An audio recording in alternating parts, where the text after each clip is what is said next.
Hello hello hello. Okay. सो जैसा कि हमने आपसे कहा था कि एक डिटर्मिनेंट का डिटेल रिवीजन क्लास लाई जाएगी, मास्टर क्लास, जिसमें एक क्लास के अंदर ही जो है एक या दो क्लास लगेगी क्योंकि बड़ी क्लास बनेगी है, जिसमें सारा डिटर्मिनेंट के कॉन्सेप्ट्स डिटेल में कवर किया जाएगा कि किस किस टाइप के डिटर्मिनेंट से क्वेश्चंस आते हैं पेपर में, बोर्ड में, और जब वो अभी हाफ ईयरली होने वाला उसमें भी। तो छोटे से छोटा कॉन्सेप्ट और बड़े से बड़ा कॉन्सेप्ट जो है वो सारा कवर होगा। ये थोड़ा सा फॉगी टाइप का है तो कैमरा थोड़ा सा इशू कर रहा है, बट कोई नहीं, थोड़े समय में ये ठीक हो जाएगा।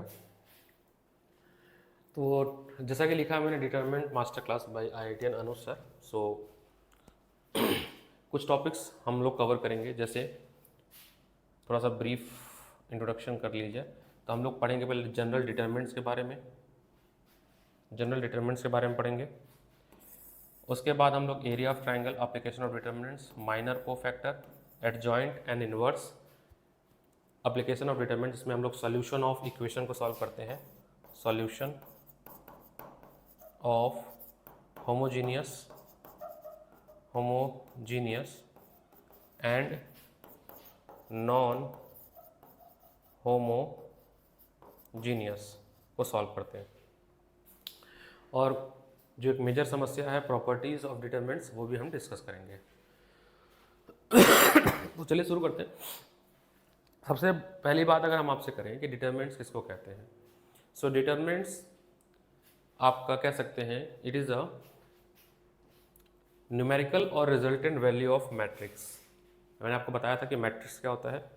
तो matrix is a format in which data are stored, है ना, डेटा को स्टोर करते हैं। जैसे कंप्यूटर में अगर हम मेमोरी में किसी डेटा को स्टोर करते हैं रो और कॉलम में, तो वो फॉर्मेट जो होता है वो मैट्रिक्स होता है। तो जो लोग कंप्यूटर पढ़ते हैं वो एरे पढ़ते हैं, तो array is a kind of storing pattern of determinant matrix. अब जब हमने मैट्रिक्स सॉल्व किया था तो उस पूरे मैट्रिक्स में हमने कहीं पे भी जो है सॉल्व करते समय हमें कॉन्क्रीट वैल्यू नहीं मिली थी, न्यूमेरिकल वैल्यू नहीं मिली थी, 2 3 4 5 कोई नंबर नहीं मिला था। ठीक है, उसी को अगर मान लीजिए आपके पास एक डिटर्मिनेंट है ए, सॉरी एक मैट्रिक्स है आपके पास ए, हम मैट्रिक्स को हम लोग इस तरह से ब्रैकेट में क्लोज करते थे, मान लीजिए 1 2 3 4, ये आपके पास एक मैट्रिक्स है। अब इस मैट्रिक्स को अगर हम सॉल्व करें और इसकी एक डिस्क्रीट वैल्यू निकालें तो वो डिटर्मिनेंट कहलाती है। और डिटर्मिनेंट को रिप्रेजेंट करते हैं डी ऑफ ए भी रिप्रेजेंट करते हैं, या ए मॉड ऐसे रिप्रेजेंट करते हैं। तो इसकी वैल्यू सॉल्व करेंगे हम लोग तो 1 3 2 4 और ये मॉड ले लेंगे।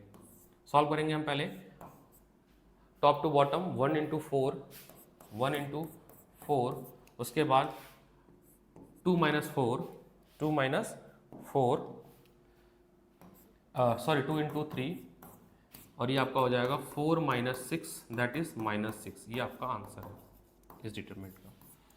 अब यहाँ मॉड का मतलब ये नहीं कि sorry minus 2, my bad, minus 2। यहाँ पे मॉड का मतलब ये नहीं है बच्चा कि वैल्यू पॉजिटिव देगा। मॉड क्या है, रिप्रेजेंटेशन करने का तरीका है। तो अगर मैं 2 by 2 क्रॉस का मैट्रिक्स लेता हूँ, A11 A12 A21 A22, बहुत आराम से समझिएगा। तो डिटरमिनेंट्स होता है आपका A11 A22 minus A21 A12, ये सॉल्यूशन इसका होता है, बीच में माइनस साइन आता है। ये तो हो गया 2 क्रॉस 2 के लिए। अगर 3 क्रॉस 3 का है तो कैसे करेंगे, solving determinants for 3 cross 3, solving determinant for 3 cross 3। अगर हमारे पास 3 क्रॉस 3 का है तो कैसे सॉल्व करेंगे समझिएगा। मान लीजिए आपके पास एक डिटरमिनेंट है ए 1 2 3 1 3 1 1 2 1, सिंपल नंबर लिया ताकि सॉल्व करना आसान हो। तो क्या करते हैं, पहले ऑर्डर समझिएगा। First column positive, second column negative, third column positive. ये जो साइन है एक्चुअली ये फॉर्मूला फॉलो करता है -i⁻i+j, मतलब आयत रो एंड जेथ कॉलम। ठीक है, जैसे अगर आप A11 का लिखेंगे तो A11 कैसे लिखेंगे आप, A11 में आपकी i की वैल्यू 1 है, आपकी j की वैल्यू भी 1 है।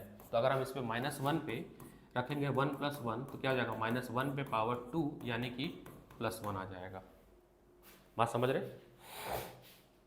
तो जब हम इसको एक्सपेंड करेंगे तो पहले हम चाहे रो से एक्सपेंड करें चाहे कॉलम, उससे कोई फर्क नहीं पड़ता, बस साइन ध्यान देना है। तो मान लीजिए हम एक्सपेंड कर रहे हैं इसको अलोंग रो 1, एक्सपेंडिंग अलोंग रो 1, तो हम ऐसे 1 लिखेंगे +1, उसके बाद 2 ऐसे पैरेलल लाइन बना देंगे, फिर -2 लिखेंगे, फिर 2 ऐसे पैरेलल लाइन बना देंगे, फिर +3 लिखेंगे और ऐसे 2 पैरेलल लाइन बना देंगे। अब इन पैरेलल लाइन में हम वैल्यूज़ को फिट करेंगे। समझिएगा, जब हम 1 लिखते हैं मतलब फर्स्ट रो, तो फर्स्ट रो और फर्स्ट कॉलम की जो नंबर है उसको आप छुपा दीजिए। तो आपको क्या दिख रहा है? आपको जो दिख रहा है वो यहाँ पे इंटर कर दीजिए। तो आपको दिख रहा है 3 2 1 1। सिमिलरली जब हम first row and second column लिखेंगे तो इसको आप छुपा दीजिए, ये जो येलो पार्ट वाला है इसको छुपा दीजिए। जो आपको दिख रहा है वो आप इंटर कर दीजिए। तो आपको क्या क्या दिख रहा है? आपको दिख रहा है 1 1 1 1। सिमिलरली अगर आप फर्स्ट रो थर्ड कॉलम में जाते हैं, फर्स्ट रो और थर्ड कॉलम में जाते हैं, अगर आप फर्स्ट रो और थर्ड कॉलम में जाते हैं तो जो आपको दिख रहा है वो इंटर कर दीजिए। तो क्या दिख रहा है आपको? आपको दिख रहा है 1 1 3 2 1 1 3 2। तो आप देखेंगे कि आपका जो 3x3 मैट्रिक्स है वो 2x2 मैट्रिक्स में कन्वर्ट हो गया, जो कि इजीली सॉल्व हो सकता है। सिमिलरली हमने सीखा है, तो हम लिखेंगे +1 3 1 ज़ा 3 -2 1 ज़ा 2, फिर -2 लिखेंगे, 1 1 ज़ा 1 और फिर इसको मल्टीप्लाई करेंगे 1, फिर +3 लिखेंगे, 1 × 2 -3। इसको सॉल्व करेंगे तो हो जाएगा +1 1 -2 0 +3 -1। ये हो जाएगा आपका 1 0 -3, ये आपका हो जाएगा -2, यानी आपका आंसर आ गया -2। तो ये होता है कि how to solve 3x3 matrix. अब एक क्वेश्चन आया है 2023 में और एनसीईआरटी से भी है ये, तो लेट्स सॉल्व दिस क्वेश्चन। तो टॉपिक के साथ PYBQ भी करते चलेंगे। तो एक PYBQ है आपके पास, PYBQ previous year board question CBSE 2023। Question क्या है देखिएगा, कह रहा प्रूव दैट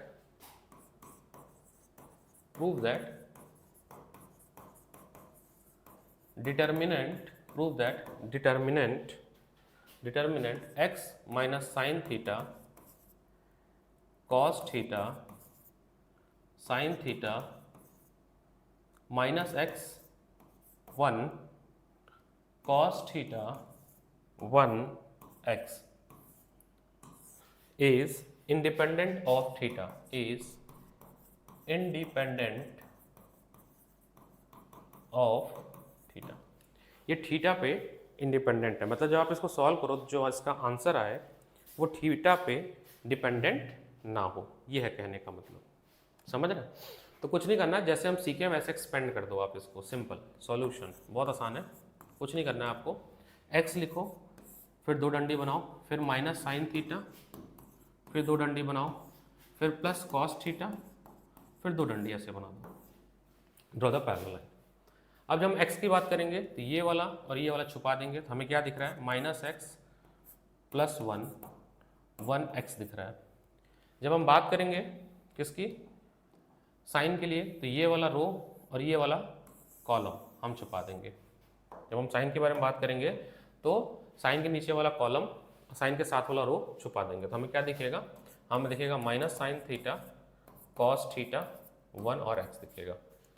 जब हम कॉस थीटा के लिए बात करेंगे, when we say about the cos theta, तो कॉस्ट के नीचे वाला कॉलम और कॉस्ट के साथ वाला रो छुपा देंगे, तो हमें क्या दिख रहा है? हमें दिख रहा है minus sine theta cos theta -x और 1, ये दिख रहा है। तो हमारी एंट्री फिल हो गई। अब इसके बाद इसको सॉल्व करना है, सिंप्लीफाई करना है आपको। अगले स्टेप में आपको इसको क्या करना है? सिंप्लीफाई करना है। तो सिंप्लीफाई करते हैं, ये मल्टीप्लाई हो जाएगा तो आपको हो जाएगा -x² -1 और यहाँ पर है x, ठीक। फिर माइनस साइन थीटा ये हो जाएगा आपका minus sine theta into x minus cos theta, फिर प्लस कॉस थीटा आपका हो जाएगा minus sine theta, minus minus plus हो जाएगा एक्स कॉस थीटा। अब सबको सॉल्व करते हैं इसमें, तो हो जाएगा minus x cube minus x minus minus plus sine square theta x minus minus plus sine theta cos theta plus minus cos theta sine theta plus x cos square theta, x cos square theta. अब कुछ कटने लायक तो काट देते हैं, जैसे कि ये तो कट रहा है, ये कट गया, और क्या कट रहा है, कुछ सिंप्लीफाई करके देखिए वो वैल्यू सही आ रही है हमारी ना, minus x cube minus x plus x. अच्छा, इन दोनों को एक साथ ले लीजिए, ये वाली वैल्यू और ये वाली वैल्यू, इनको साथ ले लेते हैं।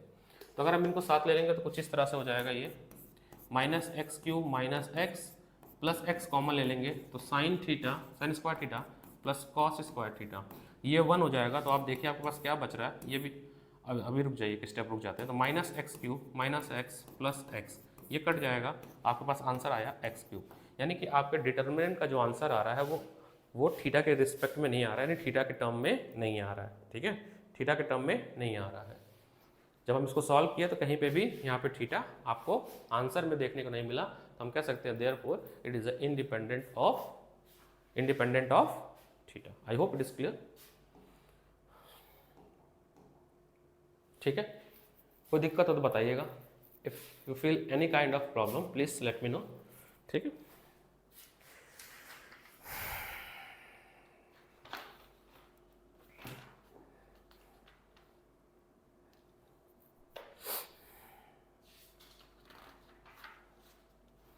इसके बाद आपका आता है, अब एक टॉपिक है आपका, उससे पहले एक चीज़ और बता देते हैं हम आपको।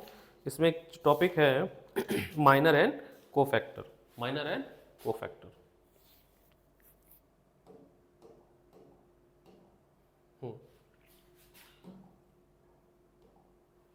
माइनर एंड कोफैक्टर, इसका भी एप्लीकेशन यूज होगा एडजॉइंट में, माइनर एंड कोफैक्टर। तो अगर आप माइनर निकाल लेंगे तो कोफैक्टर अपने आप निकल जाएगा, बस साइन का ध्यान देना होता है, प्लस माइनस का। तो जैसे मान लीजिए आपको मैं एक मैट्रिक्स दे रहा हूँ, A इज इक्वल टू 2 3 4 5। अब इसमें आप ध्यान से देखेंगे तो ये आपका A11 A12 A21 और ये A22 एलिमेंट्स है ना, इनका पोजीशन है उस पोजीशन पे एलिमेंट है। तो A11 के लिए आपको जो माइनर मिलेगा वो M1 मिलेगा, A12 के लिए जो आपको माइनर मिलेगा वो M12 मिलेगा। क्या मिलेगा वैल्यू अभी मैं लिख दूंगा, ठीक है। A21 के लिए आपको माइनर मिलेगा 21 और A22 के लिए आपको माइनर मिलेगा M22। उसकी वैल्यू क्या होगी देखिएगा, जब मैं M11 लिखूंगा माइनर फॉर M11 तो मैं इसको छुपा दूंगा और इसको छुपा दूंगा तो हमें क्या दिखेगा 5 दिखेगा, ये आपका 5 हो जाएगा। सिमिलरली A12 लिखूंगा तो इसको छुपा दूंगा और इसको छुपा दूंगा तो हमें क्या दिख रहा है 2।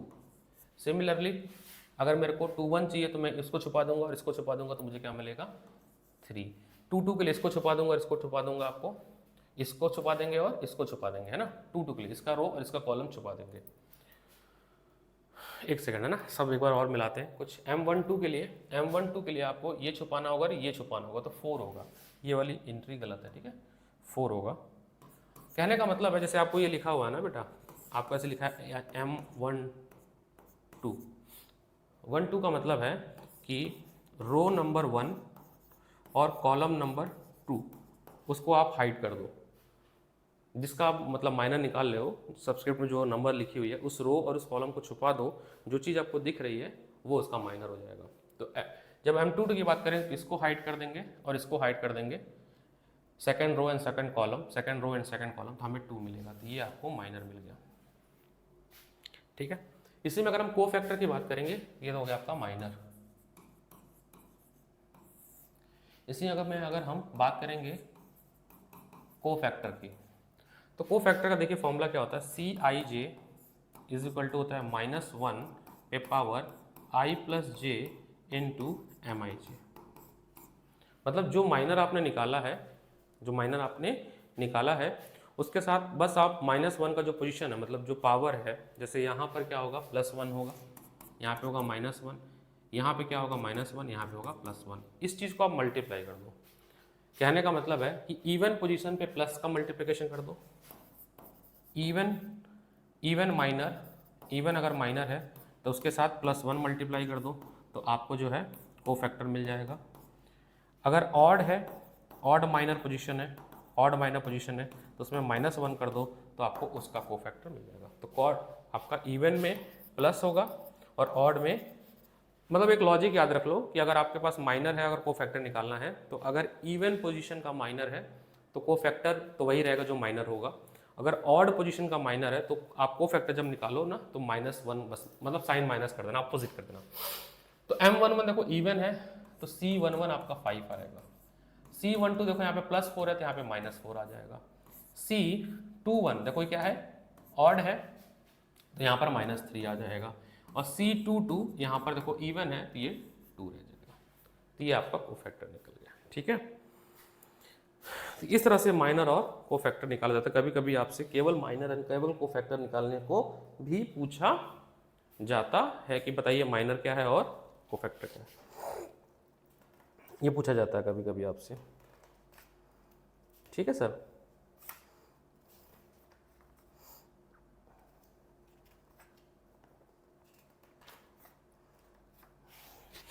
रो एंड कॉलम जो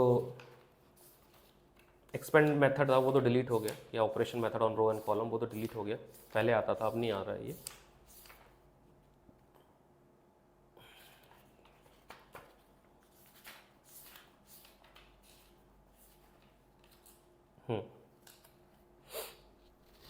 अब इसके बाद का जो टॉपिक है वो है आपका कि application of determinant of coordinate geometry, कि कोऑर्डिनेट ज्योमेट्री में क्या एप्लीकेशन है डिटरमिनेंट का। Application of determinant in coordinate geometry.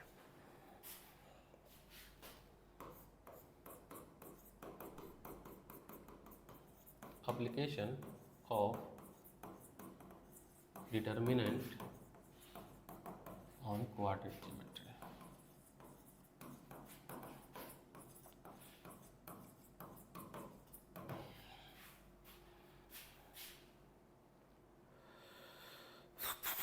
इसमें पहला है एरिया ऑफ ट्राइंगल,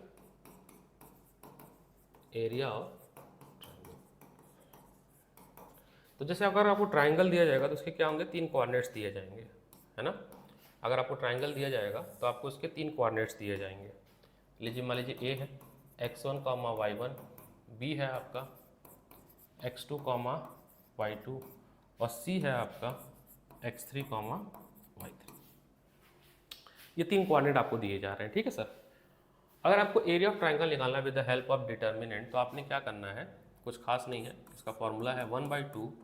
ऐसे आप लाइन बनाइएगा, यहाँ लिखेगा x1, ठीक है, x1, x2, x3 और यहाँ लिखिएगा y1, y2, y3 और यहाँ लिखिएगा 1, 1, 1 और इसको सॉल्व कर दीजिएगा। जब आप इसको सॉल्व करेंगे, जैसे डिटरमिनेंट मेथड सीखा हमने, तो आपको क्या मिल जाएगा, एरिया ऑफ ट्राइंगल मिल जाएगा। अगर आपसे ये कहा जा रहा है कि ये तीनों पॉइंट जो हैं कोलिनियर हैं, तो अगर ये पॉइंट कोलिनियर है तो सिंपल सी बात है, ये सारे के सारे पॉइंट किस पे आ जाएंगे, एक लाइन पे आ जाएंगे ऐसे A, B, C। यानी A आपका है x1, y1, B है आपका x2, y2 और C क्या है आपका x3, y3। अगर ये कोलिनियर है तो ये ट्राइंगल नहीं होंगे, और ट्राइंगल नहीं होगा तो एरिया ऑफ ट्राइंगल भी पॉसिबल नहीं होगा, है ना, सोचने वाली बात है। तो अगर ऐसा है तो अगर if points are collinear, in that case the area of triangle should be 0। तो कोलिनियर पे क्वेश्चन आता है आपसे, ठीक है। In that case area of triangle should be 0। तो आप क्या करना है, जो आपने इस मेथड से आपने सॉल्व किया है इसको आप 0 की इक्वल कर देंगे तो आप ये प्रूफ कर पाएंगे कि जो पॉइंट्स है वो कोलिनियर हैं कि नहीं है, ठीक है। और कभी कभी ऐसा भी होता है कि कोलिनियर कहता है कि तीनों पॉइंट कोलिनियर है और आपको किसी एक अननोन कोऑर्डिनेट की वैल्यू पूछ लेगा। जैसे क्वेश्चन है कि find the value of lambda and points are 1,5। R D Sharma का क्वेश्चन है, exercise 5.3 R D. Sharma exercise 5.3 question number 5। तो आपको आर.डी. शर्मा भी लगाते रहना चाहिए। तो आपको एक पॉइंट दिया है ए दैट इज 1, -5, बी दिया है आपको 4, 5 एंड सी दिया है आपका लेमडा। और इसने कहा है कि पॉइंट्स आर कोलिनियर, ऑलरेडी कह रहा है कि this points are collinear, points are collinear, then find lambda. आपको ना लेमडा निकालना है। ऑलरेडी ये पॉइंट कोलिनियर है और आपको क्या निकालना है, लेमडा निकालना है।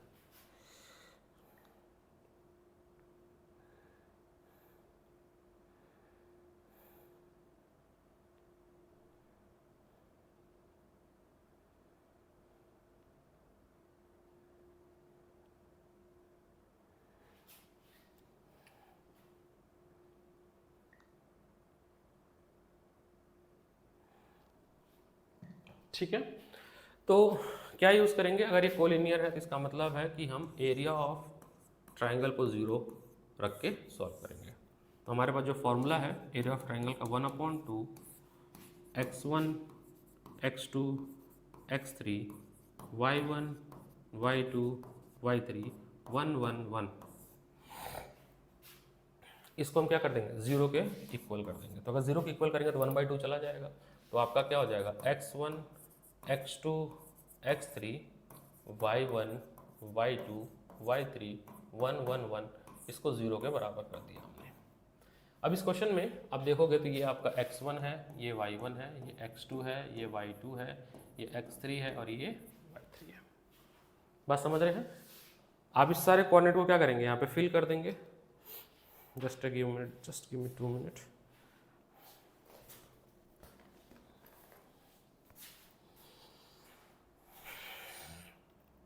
इस फॉर्मूले में आप सब्स्टिट्यूट कर दीजिए, ठीक है। तो क्या हो जाएगा ये, नाउ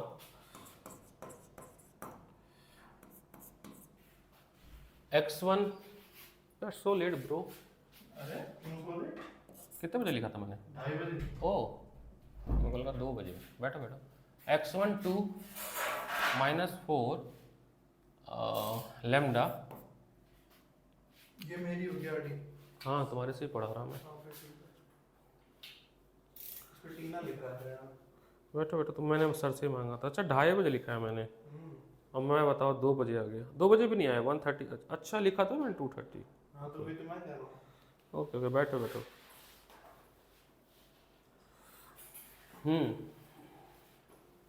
बताता हूँ, ठीक है। अभी स्टार्टिंग से बताता हूँ मैं। तो मैं इसको ना वो करता हूँ, पॉज करता हूँ फिर चालू करता हूँ क्योंकि रिपीटिशन हो जाएगा।